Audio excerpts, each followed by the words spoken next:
আসসালামু আলাইকুম ভিউয়ার্স, আজকে আবারও নতুন রেসিপি নিয়ে চলে আসলাম নাহিদ এশা কিচেনটিতে। আশা করি আজকের এই রেসিপিটা আপনাদের খুব বেশি ভালো লাগবে। আজকে আপনাদেরকে অল্প চাউলের গুঁড়া দিয়ে দুটি ডিজাইনের শিরিষ পিঠা তৈরি করে দেখিয়ে দেব। এই পিঠাগুলো একবার তৈরি করে সারা বছর সংরক্ষণ করতে পারবেন। কোনো রকম ঝামেলা ছাড়াই এই পিঠাগুলো তৈরি করতে পারবেন। তার জন্য ভিডিওটি স্কিপ না করে আমার সাথেই থাকুন। শুরুতে একটি কড়াইয়ের ভিতরে আমি 1.5 কাপ নিয়ে নিলাম এখানে শুকনো চাউলের গুঁড়া। আমি সিদ্ধ চাউলের গুঁড়া নিয়েছি, আপনারা চাইলে আতপ চাউলের গুঁড়াটাও নিতে পারবেন।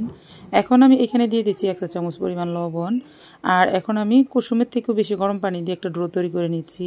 তবে আপনারা ফ্রোজেন করা চাউলের গুঁড়া নিলে এখানে কিন্তু বলক পাড়া পানিটাই দিয়ে ডো তৈরি করে নেবেন।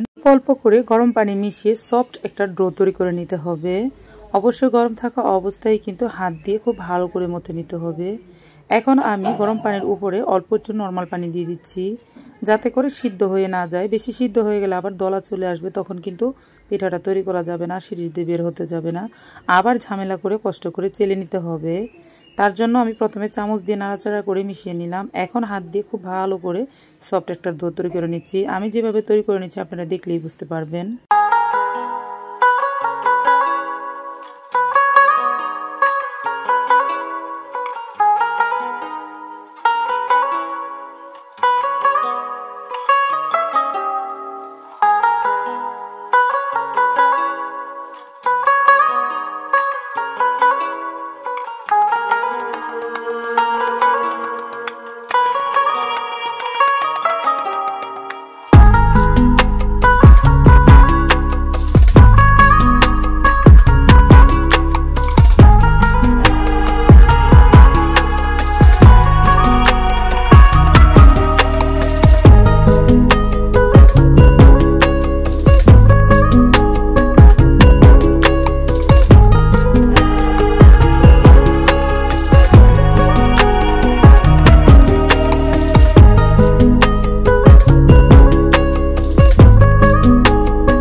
ডোটা কিন্তু একদম সফট করে তৈরি করে নিয়েছি, দেখে হয়তো বুঝতে পারতেছেন। এখন যে কাজ করতে হবে, এটাকে আমি 4 ভাগে ভাগ করে নিচ্ছি ফুড কালার দেওয়ার জন্য। এখানে আমি একটা হোয়াইট কালার রাখবো আর 3টাতে আমি ফুড কালার দিয়ে দিব। আমি yellow colour, orange colour, pink colour দিয়ে কালারটাকে মিক্স করে নিচ্ছি।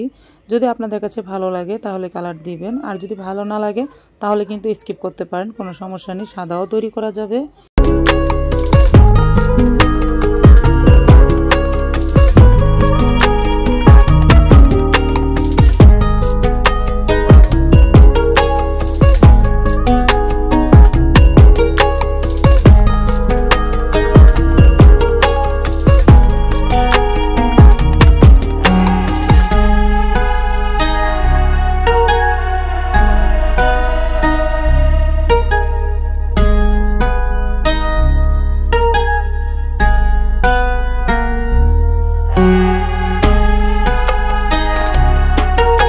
সবগুলা কালারই কিন্তু আমার মিক্স করা হয়ে গেছে। এখন যে কাজ করতে হবে, এখানে আমি একটা গোল বৃত্ত এঁকে নিয়েছি এই কাগজের উপরে, আর শিরিষের ভিতর কিন্তু আমি ডোটাকে ভরে নিয়েছি। আর এই কাগজটার উপরে কিন্তু আমি দিয়ে দিচ্ছি একটা প্লাস্টিক।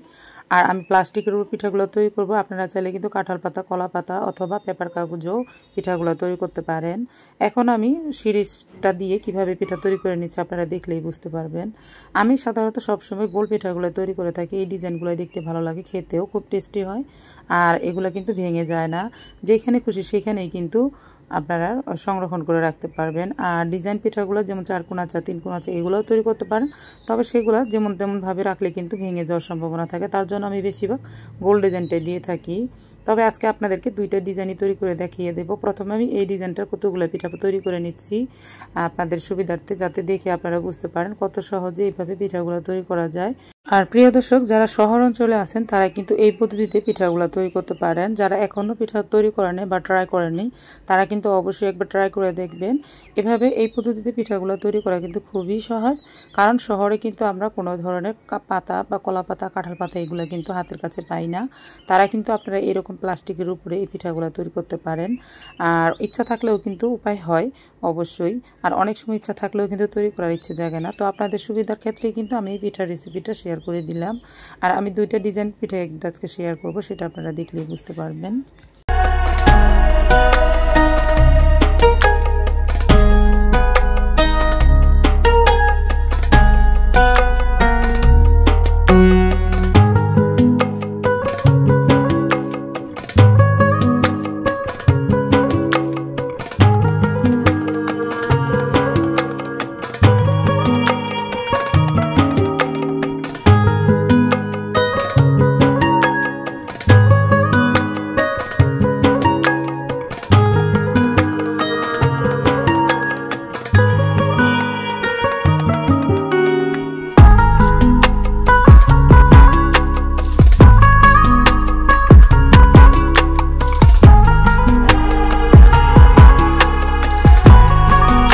প্রথম ডিজাইনের পিঠাগুলো কিন্তু প্রায় তৈরি করা শেষ হয়ে গেছে। এখন পরবর্তী ডিজাইনটা আমি তৈরি করে দেখিয়ে দিচ্ছি। যদি ভালো লাগে তাহলে এই ডিজাইনটাও কিন্তু আপনারা ট্রাই করতে পারেন।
দুটি ডিজাইনের পিঠাই কিন্তু আমি অনেকগুলা তৈরি করে নিয়েছি, দেখতে পাচ্ছেন এখানে একগুলা আর সামনে আরেকগুলা। তো এইরকম পিঠাগুলা কিন্তু ইজিভাবে সবাই তৈরি করতে পারে, ছোট বাচ্চারাও তৈরি করতে পারে, দেখতে পাচ্ছেন। এখন যদি আপনাদের কাছে ভালো লাগে তাহলে অবশ্যই ট্রাই করবেন। তবে আমি এখন পিঠাগুলাকে ভাপ দিয়ে নিচ্ছি।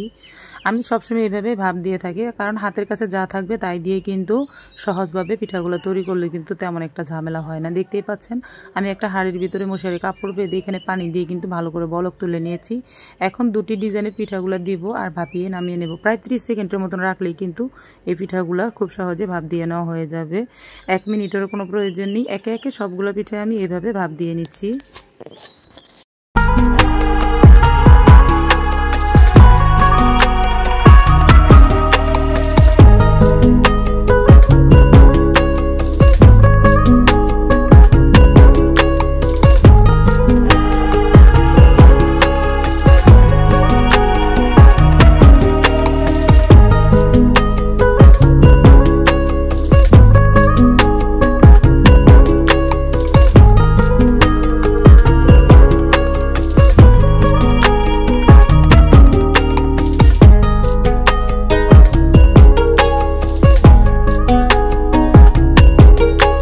সবগুলা পিঠাই কিন্তু আমার ভাপ দিয়ে নেওয়া হয়ে গেছে। প্লাস্টিকের উপরে যে এভাবে পিঠা তৈরি করা যায়, যারা যারা নতুন দেখেছেন তারা কিন্তু অবশ্যই কমেন্টে জানিয়ে দিবেন যে এত সুন্দরভাবে অনেকগুলো পিঠা তৈরি করা যায়। আর এভাবে পিঠাগুলো তৈরি করলে কিন্তু খুব তাড়াতাড়ি ভাপ দিয়ে নেওয়া হয়ে যায়। আর এখন দেখুন আলতো হাতে টান দিলেও কিন্তু উঠে যায়, তেমন কোনো ঝামেলাই হয় না। এখন শুধু এই পিঠাগুলোকে রোদ্রে শুকিয়ে নিচ্ছি।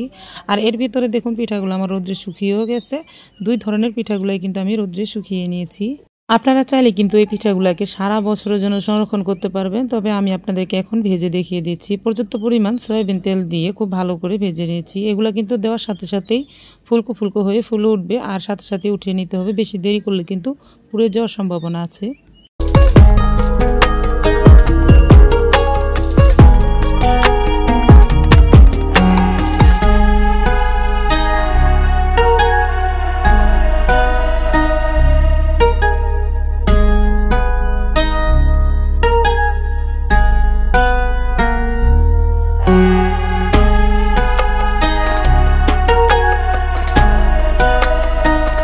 পিঠাগুলো কিন্তু আমার ভেজে নেওয়া হয়ে গেছে। এখন যারা মিষ্টি খেতে পছন্দ করেন তারা কিন্তু মিঠা শিরা করে ছড়িয়ে দিয়েও খেতে পারেন, আবার কিন্তু গরম গরম পিঠাগুলোর উপরে চিনি ছড়িয়ে দিয়েও খেতে পারেন।